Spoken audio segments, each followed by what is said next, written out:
Hola, ¿cómo están todos? El tema de hoy es genética. Genética se define como la ciencia que define y analiza la herencia. Para continuar con este tema tenemos que analizar otros conceptos importantes, como genotipo, que es el conjunto de genes que va a formar el genoma. Y se entiende por genotipo al estudio de caracteres hereditarios o propiedades estructurales o fisiológicas individuales personales, es decir, las alteraciones de la secuencia del ADN dentro del gen o la organización de los genes. El fenotipo son las manifestaciones visibles y captables, y se entiende como el estudio de las propiedades estructurales y fisiológicas colectivas de una célula o un microorganismo. Entre estos puede ser un fenotipo el color de los ojos, el tipo del cabello. En las bacterias mayor genotipo, el mayor fenotipo es la resistencia a los antibióticos. Ahora, un gen. Un gen es la unidad de la herencia. Un gen es un segmento de ADN que va a llevar la información genética contenida en la secuencia de sus nucleótidos. Y existe dos tipos de genes, que puede ser un gen recesivo y un gen dominante. El gen recesivo es el que no logra manifestarse en el fenotipo y el gen dominante es el que se manifiesta en el fenotipo. Existen dos tipos de ácidos nucleicos que son el ADN y el ARN, que están compuestos por una base y un azúcar que va a ser lo que se va a formar el nucleócido. Y un nucleócido más un fosfato va a formar un nucleótido. Las bases, las bases pueden ser de adenina, guanina, citosina y timina. En el caso del ADN, en el caso del ARN, en vez de timina hay uracilo. También el ADN, su azúcar va a ser una desoxirribosa y en el caso del ARN una ribosa. El ADN está compuesto por dos cadenas y el ARN por una cadena, y en el que se va a unir la base mediante un puente de hidrógeno a otra base, igual va a tener su azúcar y su grupo fosfato. Solo vamos a hablar sobre lo que es la replicación del ADN, pero lo vamos a hacer de una forma rápida ya que esto ustedes lo llevarán mejor en bioquímica.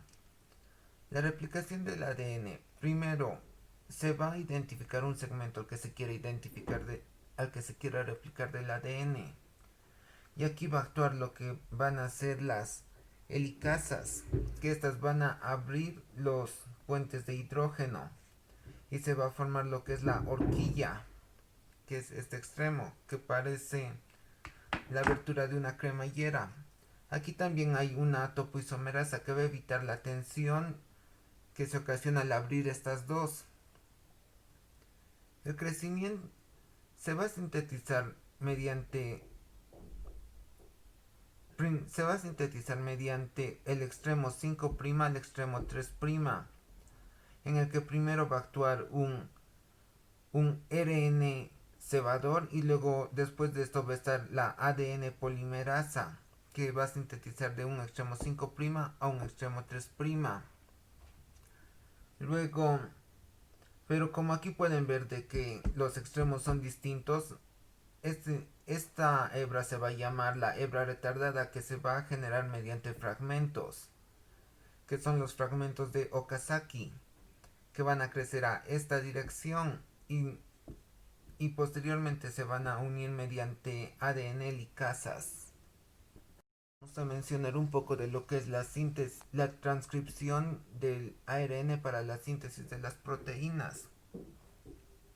Primero va a haber una hebra con sentido y una hebra sin sentido. La hebra sin sentido va a ser la que va a proporcionar la información para crear el ARN mensajero,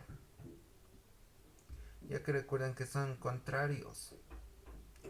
Y una vez formada el ARN mensajero mediante la ARN polimerasa, el ARN mensajero va a ir a lo que son a los ribosomas. donde se va a encontrar un ARN ribosomático y proteínas que este va a traducir la información del ARN mensajero. Y también va a haber un ARN de transferencia que este va a proporcionar los aminoácidos para crear lo que es una proteína.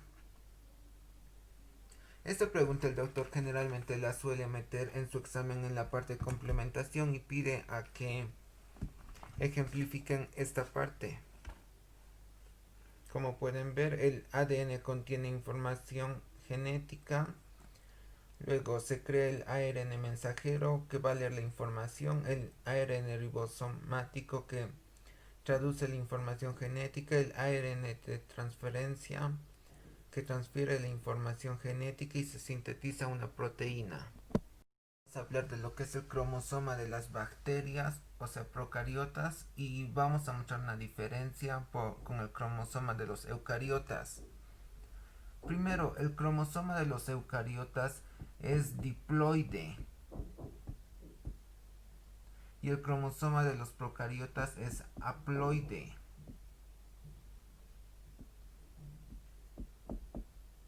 ¿Qué va a significar? Que en diploide existe dos pares y como sabemos existen 23 pares de cromosomas, mientras aquí solo hay un par. No existe pares, digo, solo existe uno. También el cromosoma de los eucariotas tiene forma, esa formita que ya todos la conocen, que de H, que va a estar sus centrómeros, sus telómeros, mientras el cromosoma de las bacterias es circular.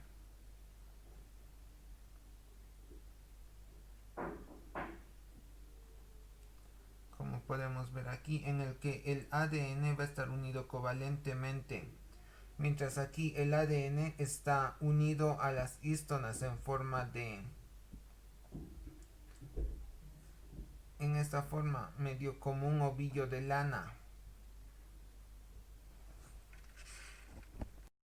Comúnmente las bacterias solo llegan a tener un cromosoma, pero como no siempre en las bacterias hay excepciones, se ha visto que hay bacterias que pueden llegar a tener dos cromosomas, tres cromosomas o inclusivemente cuatro cromosomas.